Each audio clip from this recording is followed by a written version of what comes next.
Marketing a game is really freaking hard. So I took the most time-consuming parts and automated the crap out of it. You can find out more at autigma.com, but more on that later. Every single article you read about marketing a game will have 3 common points. Firstly, make a game that people want to play. Seems fairly straightforward, but is it really? There are a few ways you can try and find out what people want to play before you even start developing anything in the first place. You can try to find out what's trending on the front page of Steam or itch right now.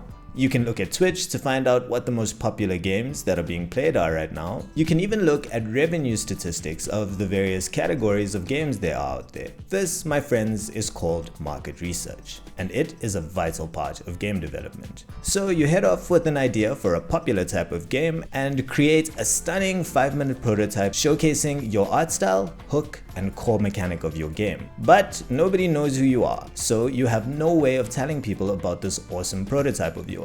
And this leads us to our second point. Make a solid Steam page with an awesome storefront and a kick-ass trailer. Seems easy enough, but once again, it's really not. No doubt you'll be creating your Steam page early on in the development cycle of your game, which means that your very thin slice is, well, very thin. So you will need to constantly update your Steam page with the various changes you make along the way. And that takes a fair amount of effort. Even with all that effort though, Steam is not going to do all the work for you. Sure, a solid Steam page will get you some of the way, but beyond that, you need to get people to come looking for your game so that Steam knows that people actually care about it. And this leads us to the third most common point. Leverage the daylights out of the free marketing you can get from social media. Success on social media can be a science in its own right, but the number one piece of advice you get from people who are successful on social media is to stay consistent. I found this out as well during the marketing efforts I put in for They Come in Waves, my zombie survival game inspired by COD Zombies. Things were really slow at first, but the more I posted, the more people engaged and the more traction each of my posts started to get.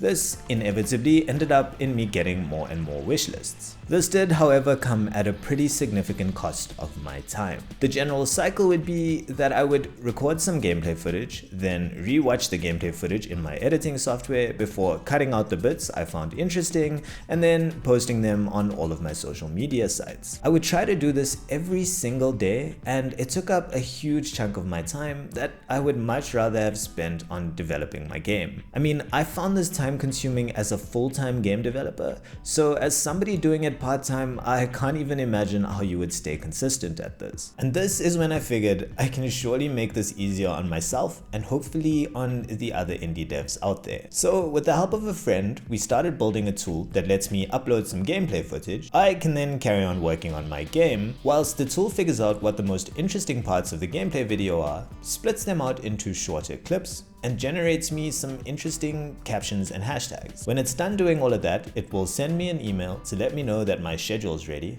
I can then go mess with the captions and add some of my own personality to them before hitting the save button and letting the schedule do the rest of the work. We're still pretty early on in development, but if you'd like to join the waitlist and be one of the first ones to try out the beta, you can sign up at autigma.com.